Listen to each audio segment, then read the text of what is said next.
Welcome back to the Big Blue Lifers podcast. I'm Mr. U. That's Jess. We're in the building talking New York Football Giants, man. We're in the offseason, so you know what it is. It's not a whole lot going on. We're talking about training camp, and we're on the injury watch, and we're talking about depth charts. That's where we are, at least until the end of the week. We'll be start seeing some preseason stuff, and we can have a little bit more to talk about. But how you doing, brother? How's things going on in your world? Things are going on all right. All things considered, just trying to get to Saturday here, and that way we'll have like our first real Giants football of the season, even if it is preseason. Well, what I got to figure out, maybe you can help me out with it, because am I going to be able to watch this game?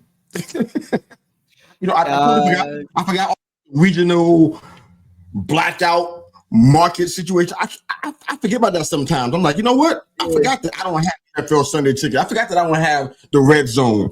I mean, so during the season, I'm stuck with, well, I got other options, but they're not exactly the right options. But I can watch anything I want, and I probably will. Just saying, I know it's not right, but I'm going to be watching that. But as far as preseason goes, what are my options?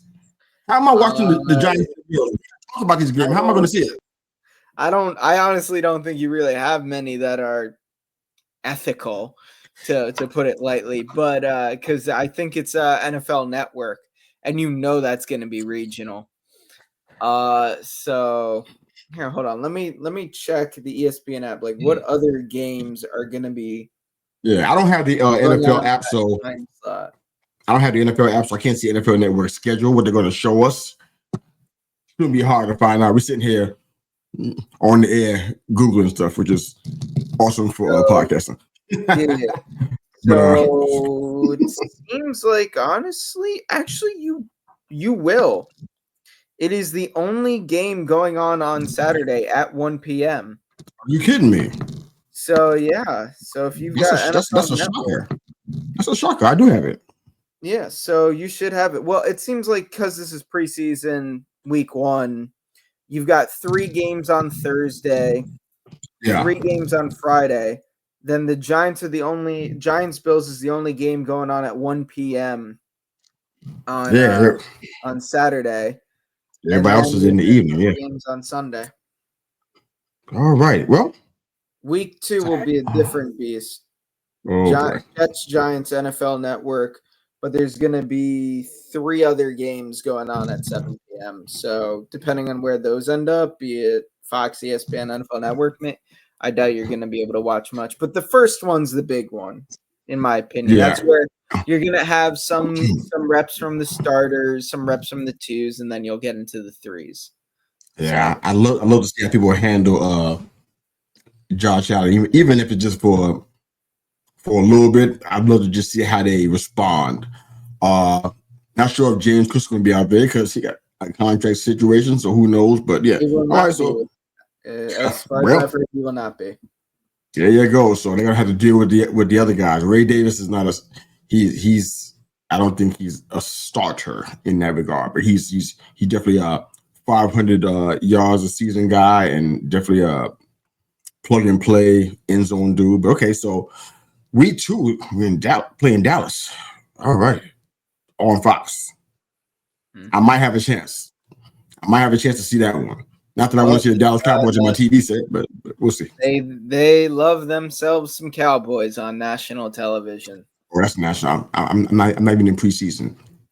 Told you how my day is going. I'm not even in the preseason. I'm in actual week 2. I'm like, yeah, dude, where you at? Okay, my bad. All right, so it's been that kind of day, man. So forgive me, guys. But 7:00 NFL Network. Giants and Jets should be on our television set if you got NFL Network on week 2 of the preseason. So that's good. I get at least 2 straight weeks of watching the Giants. I don't even want to look at week 3. I don't even know what it's going to even be like. But Patriots 8 p.m. Who's covering it? Probably NFL Network. That's Prime Video. It is Prime Video. It is one of 2 Thursday night games, so it will be available to you if you so desire. I do so desire, and I will take them up on that. preseason football, man. You're getting 2/3 of it essentially. I get three Giant games for 3 weeks.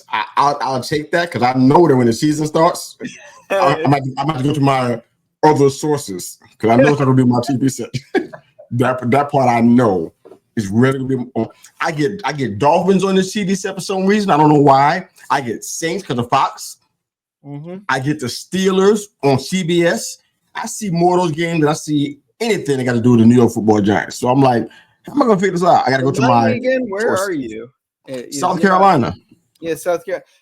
That's what I was thinking. Like, you're in the Carolinas.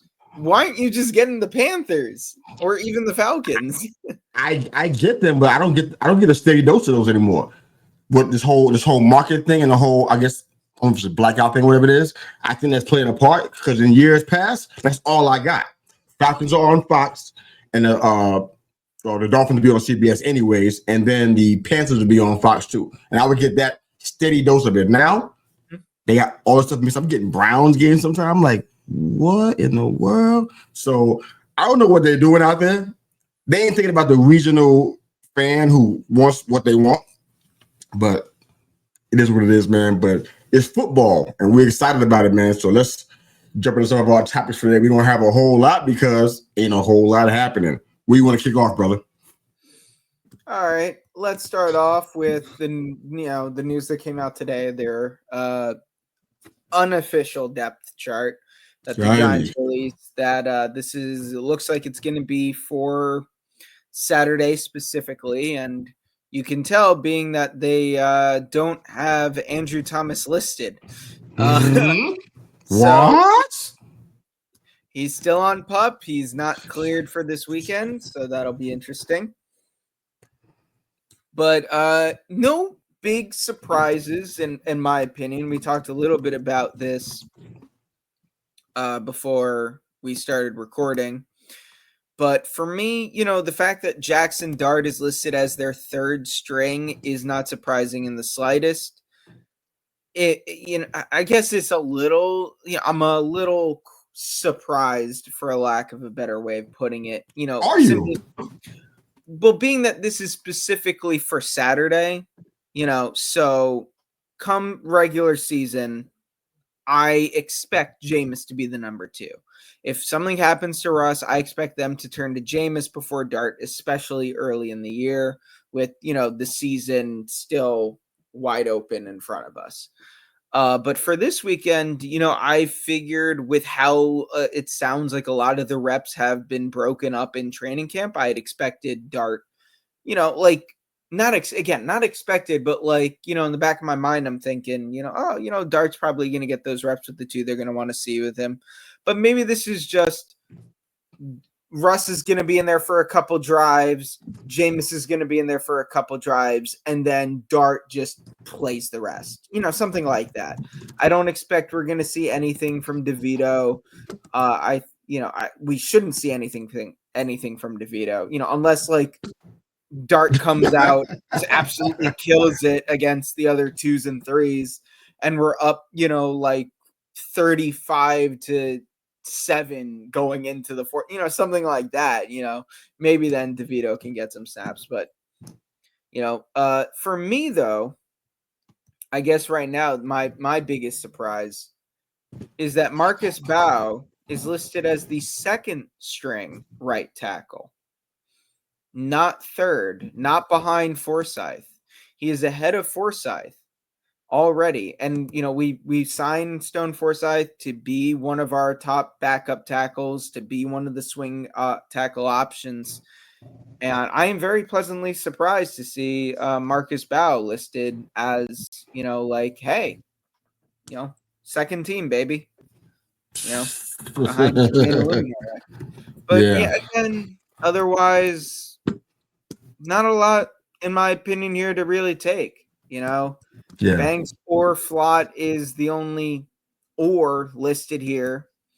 But with Flott out with injury, it seems like it's just Banks is going to take over, that CB2 role. So yeah, and we talked about that a good bit with the Flott injury because I didn't even catch the Flott injury. You shared that offline with us, but with that injury, kind of puts Bank in a spot. He probably going to be the CB1 anyways, even pre-injury.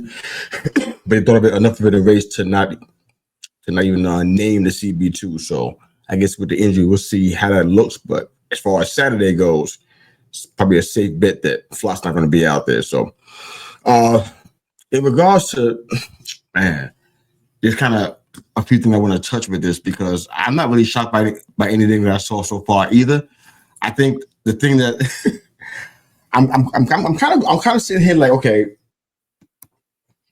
I saw what happened with Marcus Bow. I saw that, but I know that there's some numbers associated with Jermaine Illuminor's season last year that I know the Giants didn't care for. Just as far as pass rush win rate and some other numbers that they were talking about. So I feel like they got Marcus Bow with the intention to take over. They got him and they were pretty high on him. I was too. He was on my draft board. That means anything. He was on my draft board. So I definitely wanted him to come in because I knew we needed O-line help. And it was clear even from last year that depth was an issue. So you got a guy that the Giants are going to love because he can play more than one position. Like you said, he had him bringing between the tackles. So he got an opportunity to kind of show that. I think it was earlier, a few days ago. He had a chance to start at left tackle, and I guess it must have went pretty well. He got about 6 reps out there. So, but I want to get ahead of us too much, but I like what I said. There's some concern about the whole AT situation, and we'll get to that in a minute. But with Dart, I don't know why we be shocked by that at all, really. Because I mean, I know that I'm concerned about his health because I know he's the future. I mean, everybody in the whole world knows he's the future. We talked about it a little bit last week before we closed out the show. I mean, he's the future, so it's like I love him to have some reps, but it's like, yeah, but when? You know, when is that going to happen? Preseason, the first week, I think unless something's changed, it's usually when you see a good bit of the starters, and you may not see them much at all after that. You might start seeing the second and third stringers in the next couple of weeks after this week. So that's when you're going to see Dart anyway. So that makes sense to me. Let Russ get some play out here, and then I guess some combination of Jameis and Dart going forward into the next couple of weeks of preseason. So it makes sense to me. I tell you right now, I was busy today, but I had a great attitude until I talked to a buddy of mine. I didn't know he was a Philly fan. So I actually had interviewed him for my other show today, for our flagship show. So I interviewed him, and he was giving me a hard time. Might be watching him say, "Bill, I'll get you." But he was talking about how the Giants are going to be a farm team for the Eagles. They already got 3 guys that I'm like, why would you kill what was an awesome interview? Why would you bring this negativity to me? I don't need this in my life right now. And then he went on and on talking about how Dart's going to be playing in week 9. I'm like, I don't want to hear any of this. Those are not ideal scenarios for anybody that's a Giants fan. I don't care how much you like Dart. I don't want to see him until the season doesn't matter anymore. And even then, I want him to be, on a account, if you will. Because I doubt very highly that they gave Jameis a 2-year contract to sit behind Dart for a year. I don't think that's what they did. Why they did that? They thought that Dart needed some more time, and they wanted to give him all the time he needed. And if he overachieves, then great. We figured out the contract stuff on the back end. But and Russ, where he at in his career right now, I feel like this is a great opportunity to restart some legacy conversations. Put yourself back on the map. I mean, a great scenario is, you know what? Russ is being considered for another contract because he does that well. I'm not against that. Even though we got Dart in the first round, I'm not against that because anything that gives us positive momentum and helps us to grow as a team after the years that we've been having. How many years we talking about? What, 11, 12? Honestly, I'm good with that. So I'm not in a hurry to see Dart get thrown out there. I know there's some teams that have guys that they pick as their quarterback of the future, and they're rushing to get him out there. The Browns are probably in that kind of place. I'm not there. So he can stay in the third. He can stay as a third string as long as needed. I'm totally fine with that. DeVito, I think he's playing for the next team he's going to be on. Unless he's going to be on the on the PS, but I don't know how long you can keep him there anyways. But no surprises for me from the depth chart. I want to see what Marcus Bowe does. I'm excited about him. I liked him coming into this draft, this year's draft, and I want him to take over. But when we get a chance, remind me about James Hudson III. I want to get into that once we get to the AT part of the conversation. But yeah, beside that, yeah, go Marcus Bowe. I'm rooting for you, brother.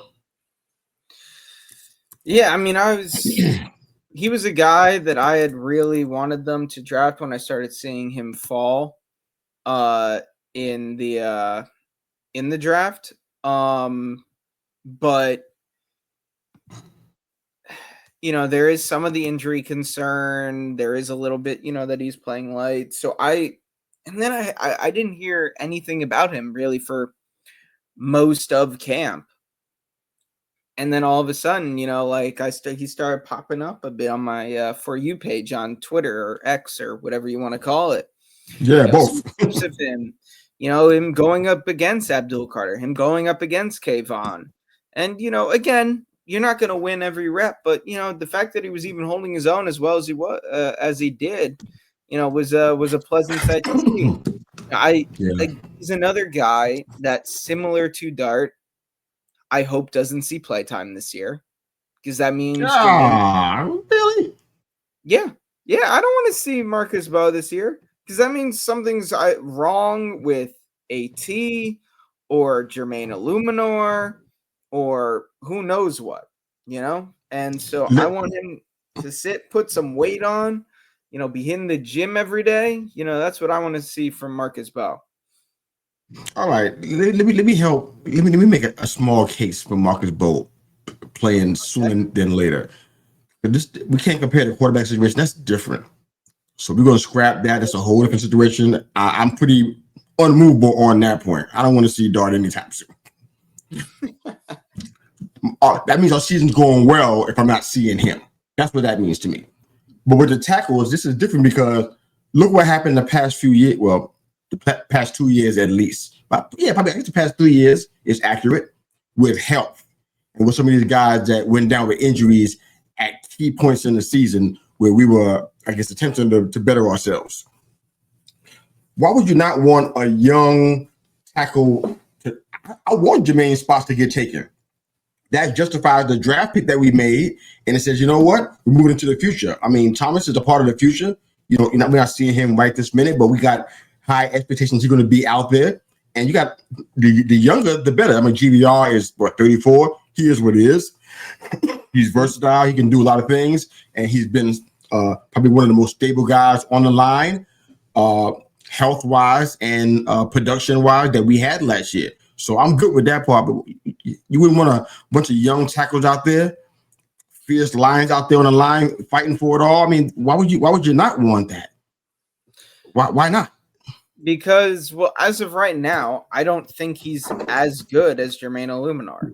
Like, despite the fact that, he's done seemingly better than expected in training camp, doesn't mean he's a better player than Jermaine Illuminor. Like, last year, Jermaine Illuminor, he wasn't Tristan Wirfs or Penei Sewell or anything, but he was a more than solid right tackle. Easily the best that we've had there for years. Andrew Thomas was an all-pro or borderline all-pro in 2022. His issue has been health. And we drafted Marcus Bowe to be on the right side of the line, if I'm not mistaken. At the very least, that's where we seem to be playing him, because right now, according to this depth chart for Saturday, the starting left tackle is going to be James Hudson. The backup left tackle is going to be Joshua Ezeudu, because for some reason we still refuse to put him at guard, even though he's a guard, and even there he's not exactly great. And then third string is Marcus Bowe on the left side. So that tells me that they're expecting that once we take the starters out, Marcus Bowe is going to be the starting right tackle for the rest of the game. And again, you're hoping to see some good stuff with him. But the only way, as of right now, I see Marcus Bow taking number 1 reps at right tackle this year in the regular season is if Jermaine Illuminor is injured. And obviously, you don't want to see that. I don't want to see that for any team. I don't want to see that for Giants players. I don't want to see that for Eagles players. If the Eagles are going to suck, I want it to be because they suck, not because a bunch of guys got injured. So I don't want, obviously, our guys to be injured. So it's not that I don't want the youth on the offensive line. It's just that, it's not like Marcus Bow was some first-round pick that we had, and, the expectation he's going to come in and be the starter. I think he was drafted, at least for now, to be a depth pick. So that's what I'm expecting. They got him for more than that. They got him. Yeah, and they had. If you listen to folks in Giants camp, they got high hopes for this young player. They want him to take somebody's job. I think they want him to, but I'm saying I do not expect at all that Marcus Bow is going to take Jermaine Illuminor's job over the course of the season. I would be ecstatic if we'll watch. We'll watch. Jermaine Illuminor has been playing well, but Marcus Bow is just better, and then he comes in and they're just immediately proven right. Just he's better. But as of right now, also, in terms of, getting the reps with the ones, Jermaine Illuminor is taking all those snaps. So Marcus Bow is going to need a lot of time, to get used to playing with GVR or even Evan Neal. Well, I guess not Evan Neal. I mean, Neal's been taking plenty of reps with the twos, and it seems like that's where Marcus Bow is. So, he's probably got some experience with Neal next to him, but, he doesn't seem to have any experience with GVR or anything. But, yeah, no, I mean, I'm not trying to make this a whole, argument about whether or not Marcus Bow is good. What did they draft him for? I think. Are we arguing? I don't think we're arguing. But we're having a little bit of a back and forth, and that wasn't I think we both want Marcus Bow to be this immense success. I want him to be Penei Sewell. I want him to be Tristan Wirfs. But I just don't see that happening, at the very least, not this year. All right. What are your thoughts on James Hudson? Let's go ahead and jump into that, because I know that we're going to talk about Andrew Thomas a little bit at least. What are your thoughts on him? Because I know that he's a de facto starter in this situation. I know that he has all the potential in the world. I mean, 6'5", 313 pounds. I mean, he's a swing tackle at, in the most general way possible. So it's kind of like, okay, so what are we expecting to see here? I don't know. I mean, for him, I guess, just to be a backup for Thomas if he doesn't get to start and be competent, or just be a backup when Thomas is ready to go and just have this guy being there. Or you're going to swing him over to the right side? I mean, I'm trying to just figure out what the plan's going to be with him. But what do you think about him just overall? When the pick came through, I said, okay, you know what? We need to have depth back there. There's no doubt about that. Having a swing tackle, it helps us because we've had injury issues that, we already talked about a few minutes ago. What's your feelings on James Hudson III? I mean, they signed him in free agency to be a backup. Like, they knew that we couldn't have what happened last year happen again. That's why they went and they signed him and Stone Forsythe. I think James Hudson, he seems to be, bringing a very intense energy. If you just type in James Hudson into Google and you go to the news, all you're going to see is articles talking about, this guy's bringing a fire. He's bringing an intensity, to this camp. He's I was looking at one earlier and said, Giants' newest chaos agent is treating every rep like the bottom of the ninth. So you love to hear that. But at the end of the day, I think he is just that, a backup.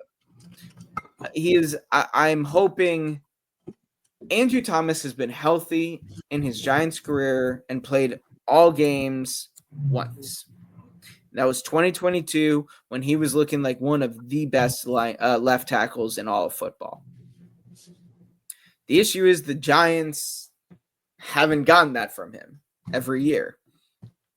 After that, we signed him to an extension, and he's been injured. And this one that he's got, this Liz Frank injury, that's really bad for linemen. With the weight they carry, it causes issues. Not good. Yeah.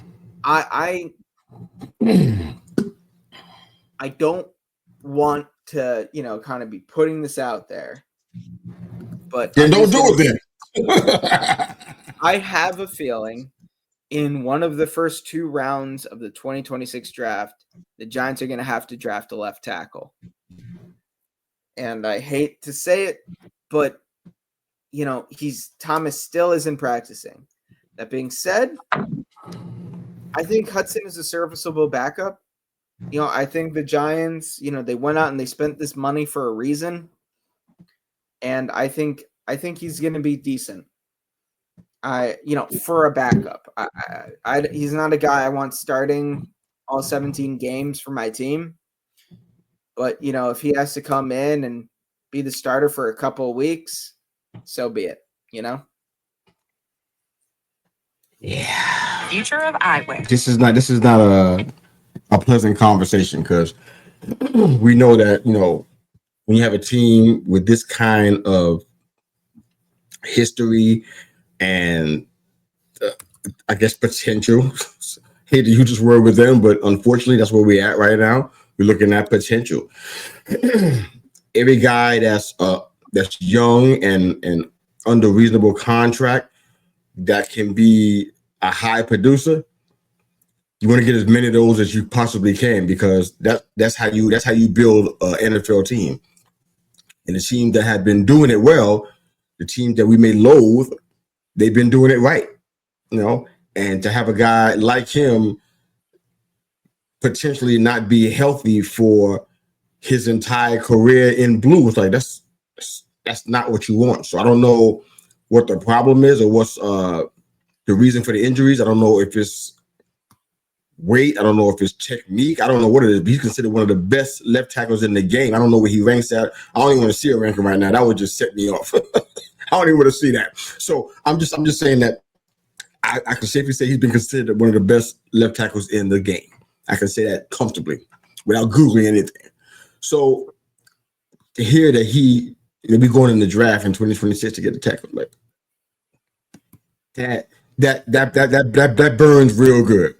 I wanted to get a tackle. I even predicted it a little bit while we were in the last NFL draft. I said, man, next year we got to still fill up that tackle. And I still feel that way, but I just wasn't thinking left tackle. I was thinking something different. So this is a little bit scary. I mean, what's also scary is that, what if Marcus Bowe is your starting left tackle? It's not about competence and being able to play the game because Marcus Bowe can play the game, but I think it's replacing somebody who has the level of ability and potential that Andrew Thomas has, and him not be out there. I mean, we need him out there on that line. I believe that there was a number. I don't know if you mentioned a number or I read it someplace. I think you mentioned it last week. But either way, it's accurate. Where Andrew Thomas is on the field, where he's on the line, the old line is better by, and going back to the rankings again, forgive me, guys, because I don't even want to talk about rankings as long as I live. But they actually spot several spots better when Andrew Thomas is on the line. I don't know how many spots, but a good bit, a noticeable amount better when he's there. What I had said, I forget the exact number, but when Andrew Thomas, 5 or 6. When Andrew Thomas was out there, the entire offense is about 4 points better, I believe. Like they're scoring a full 4 more points a game with Andrew Thomas out there. So I mean, that's more than a field goal. That wins how many 1-score games? We had a lot of them last year. We had a lot of those last year.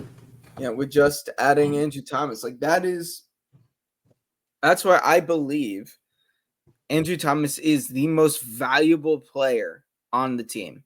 Not Dexter Lawrence, not Malik Neighbors, not Brian Burns, or you would hope Abdul Carter.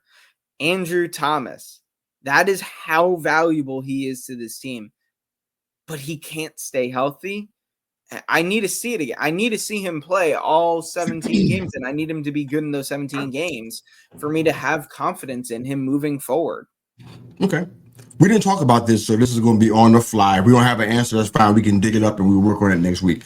But Do we know this is Odell comes to mind, but it's different with him. Mm-hmm. But do we know why he's been injured so much? Is it something that is solvable? Because it's hard. I know it's not genetics. So is it something that's solvable? Is it a technique issue? Do we know if it's a weight issue? Too much? Too little? What are we talking about? Why is he injured so much? I mean, the guy of this level of talent and ability. Do we know why he's injured so much? I have no idea. Some of it, like 2023, it started with the hamstring. Then he had a knee injury. Like, so that was all soft tissue.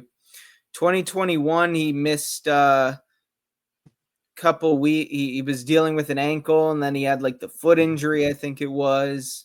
Oh my goodness. So now he's dealing with the Liz Frank injury. Let's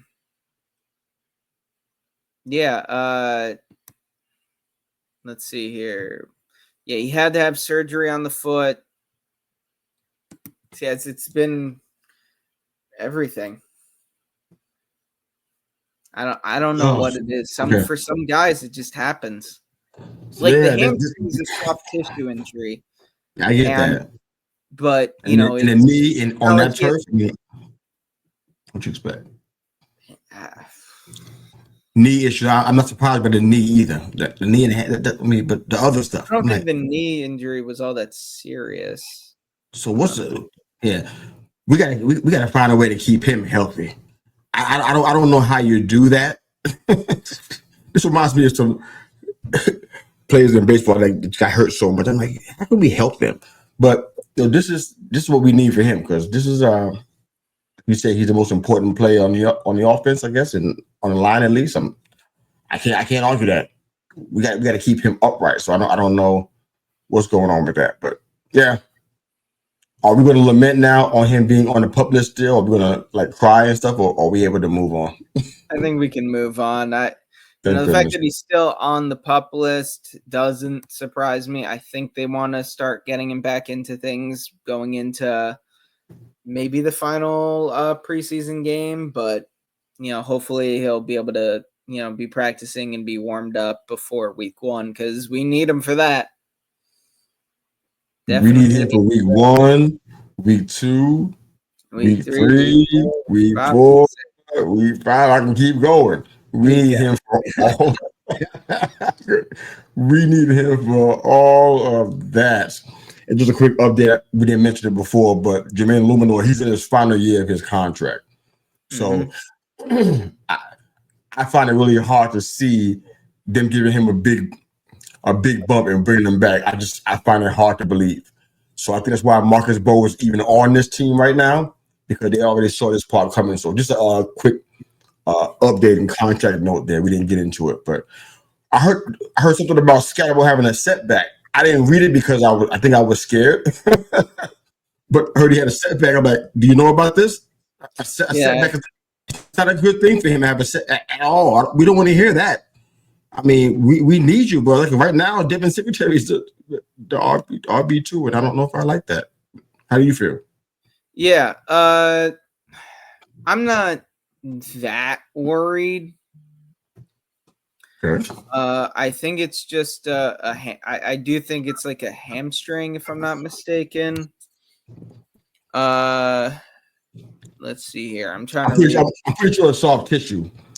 Just by little things that I see. Yeah, hamstring. Bo Collins has also been sidelined due to no.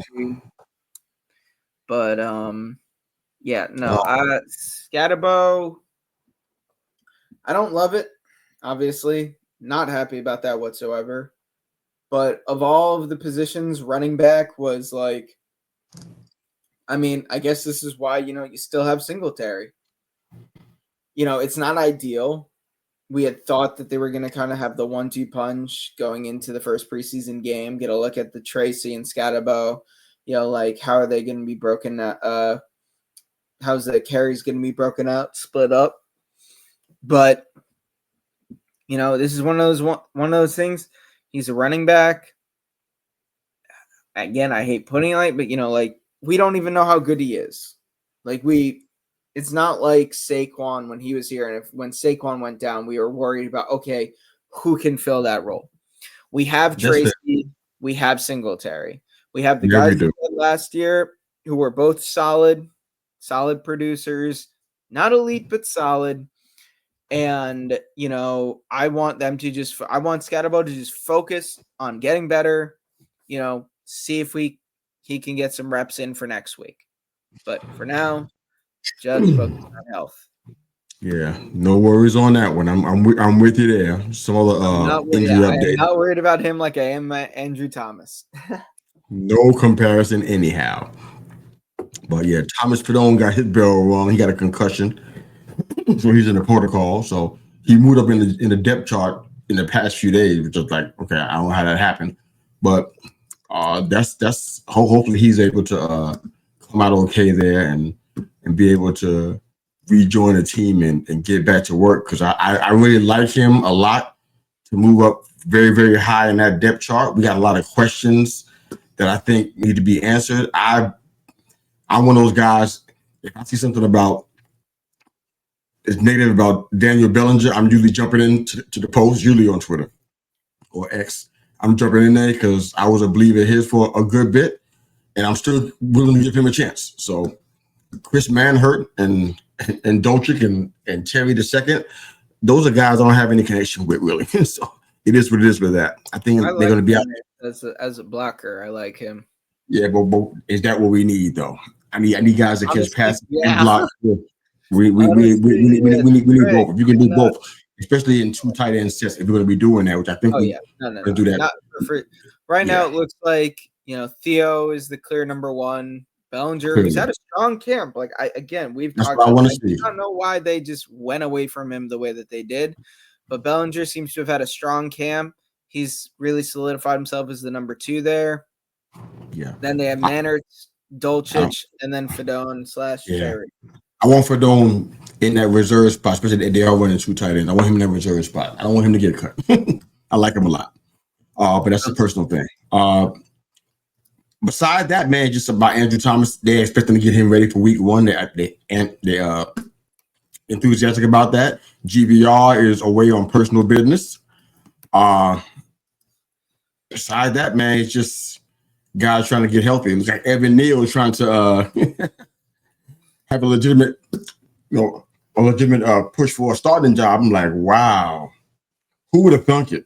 But we got to spend no time if you don't want to. But that's just kind of funny to be sitting here talking about Evan Neal potentially starting and people being enthusiastic about it. It's like that came out of nowhere. We were talking about him playing guard for I don't know how long. I know in my circles, I've been discussing that for a long time, and the Giants never even considered it. It looked like, at least not publicly, and now here we are. So, what else we got left, man? I know there's not a whole lot on the Giants table right now, but what else we got left? Yeah, let's just end things with a little bit of a what do we want to see on Saturday? Hoping to see here. For me, I'm most looking forward to Jackson Dart getting out there. I'm taking the easy out here. Oh, come on. We already discussed that, man. Well, here's kind of my a little bit of a best case scenario. What do you want to see, man? What do you want to see him do that's going to make you happy and come on the show and say, look what he did. What's he going to do? Attack the middle of the field. I want to see him have that middle game.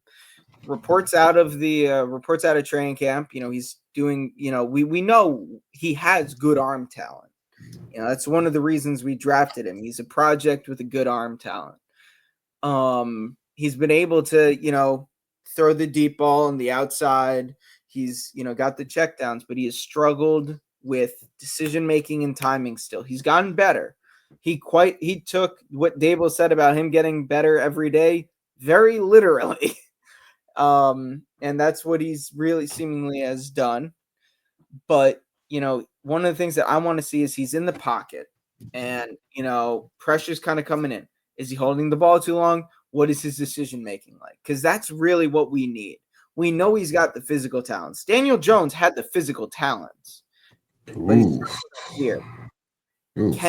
Can we see some improvement in live, real reps from Jackson Dart about that, and that is what I'm going to be watching for. Okay, I can't change my mind. I'm already too far deep into this rabbit hole that we're in now. Like, I don't want to see him this week. And I don't want to see. No. I'm sorry. You don't want to see Jackson Dart this week? Oh, in the preseason? No, let DeVito go out there. No, I don't want to see that. Next week. I don't see it this week.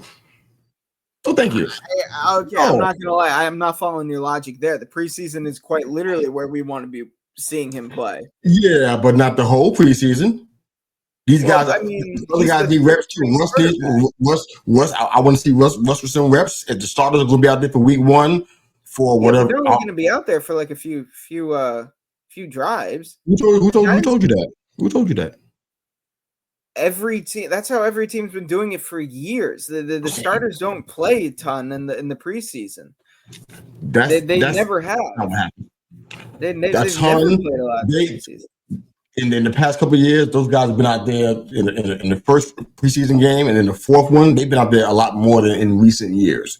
But I'm not saying go out there and play a whole quarter, but I want Jameis out there. I want him out there a lot more. I mean, Jameis might not see any act. If things go well and theoretically the season is what we want it to be, he's not going to see a lot of action at all unless we got big leads and we sitting Russ down. So I want Jameis out there. I want to see what's going on with him too, because this is huge. If Russ has any problems, that's going to be our guy. So I want to see him a lot. I don't want to see Dart tomorrow. I mean, against the Bills, against Buffalo. I don't want to see that. I'm okay with Jameis and DeVito, whatever. I'm not gonna lie. You are the first person I've ever heard hold that like. I'm unique. I'm unique. Yeah, and wrong too sometimes. It's good though. I'm good with it though. Look, from an injury potential perspective, obviously, anytime they go out there, I'm like, just don't get hurt. Just don't get hurt. Just don't get hurt. That's what I'm concerned about that, because we haven't had this in quite a while. It's been a while since we had this. I'm not saying protective and treat him with kid gloves. I'm not saying that. I want him out there in the preseason, but the very first game, okay, no. Suppose for example that Dart plays the majority of this first week. Where do we go from there? Preseason week 2, preseason week 3. Where we going? DeVito where we going? So DeVito split reps. I think they want to use this time to really implement stuff for Dart, see where he's struggling. I think the preseason for a guy like Dart is much more about all right, what can you do? Like, what have you learned this summer? It's more of a test than like them being like, if you do well enough, you'll earn the second string job or something like that. No, I'm with you. But just not. I guess I just don't feel that great about it in week 1. Maybe they're going to lean more on Jameis than we think. I haven't seen. Maybe it's just some just not seeing Jameis. I haven't seen him really. I've probably seen 2 throws that he made since he's had a Giants uniform on. I haven't seen him do anything. So I think I'd like to see a heavy dose of him in the first week, because this might be the most action he sees all year if things go well. Week 2 and week 3, heavy Dart. Then I guess we got to say DeVito too, because he's there. I don't know who else is available beside those guys. So yeah, but I just don't kind of want to see it in the first week. At least not a lot of him, anyways. I don't want to see Dart out there for quarters and stuff. I don't want to see that. Not yet. All right. If he gets banged up, it's like, ooh, we're gonna be sitting here on this show, with tissue. Perspective there, man. I'll give you that. Yeah, you ain't got to agree with what I said. That's what makes the show good. You ain't got to agree with what I'm saying. I'm just saying. I'm not saying what the Giants are gonna do. I'm saying I don't want to see a whole bunch of that man in week 1. The man I want to see from on Saturday, the man I want to see the least from is Russ. You will. In the last preseason game, you might see some of him. I don't know. I seen that last year. I seen guys. I think it was Josh Allen or somebody else. They were it was a whole bunch of starters that got some play in that last preseason game. I saw that on several teams. So you might see Russ again then, but that's fine. I won't see a lot of him either. I want to see more Jameis to see what's going on. See what you got, man, because you never know. We might need your help. So let's let him go ahead and air it out. See where he at. Because Russ is establishing rapport with a lot of these guys, but guess what? In preseason week 2 and week 3, how many first stringers you're going to see out there? So it just makes sense to let Winston and Dart have the crust of that time out there. But we'll see, man. I'm just want to make sure everybody stays healthy because we haven't fully accomplished that so far. We still doing injury reports every time we get on air. So it's still happening. Yeah, but that's the best part about being a Giants fan. You always know there's going to be injury. The best part. You sure that's the best part? Can you dig deep into the Giants bag and find anything better than that? To tell me that's the best reason for being a Giants fan? Do you have anything better than that? As of right now, blind hope. Blind hope. Yeah, that's what we're living off of right now. I'm gonna ask you one quick question, and we can go ahead and hit this music and get up out of here and let you get back to your night. Those pickups they made recently with the running backs and stuff, anything excite you there with those pickups? I don't expect really the end. Okay. Short answer. I don't expect anything. I mean, we still already had Lobo on, so I don't think what is it? Jonathan Ward's really going to be doing anything. You know, maybe he'll get some work in with the third strings, but you know, I'm not. I don't really have anything to add to that. Oh my chum, so glum. I got it. All right. Glum, realistic, you know. We got excited to talk about some of this wide receiver depth chart. I want to get into this one of these days, man, because I'm like, we will definitely have some to talk about. I'm very interested in that, but I want to wait till next week after we see who got the reps, who what was the production, when who are they working with, kind of stuff. I think that's going to be very telling for how the wide receiver depth chart breaks out. Yeah. Nobody's talking about this, but we need some stuff to happen there. We can't do what we've been doing. We need somebody to break out in this place. I don't mean neighbors, and I ain't talking about Slay either. We need somebody to break out. We need more than one guy to break out there to make this. Because here's why I'm saying is that we're gonna go ahead and get out of here. I'm getting so much heat from people about the Giants offense, and you know what? It's well deserved. We ain't been where we need to be. Everybody's saying, the defense is going to be fantastic. It might even be elite. I'm hearing all that stuff. That's great. Great attaboys and all that kind of stuff. But the offense is like, man, now you got a quarterback. We can't have the excuses. We need to have guys that can produce out there. And it's like, nobody's discussing this. I'm like, when are we going to talk about it? So I want to get into the wide receiver depth chart at some point, but we can kind of figure out in our pre-production how and when we're going to do that. But anything else for us, brother? No, I think we covered about everything. We sure did, man. But thanks for watching the Big Blue Lifers podcast. I'm Mr. U. That's Jess. We love the Big Blue Lifers podcast and the New York Football Giants, man. Check out our YouTube channel, Big Blue Lifers podcast on YouTube, man. And check us out on all the socials where you can find us, TikTok, X, everywhere. We out there.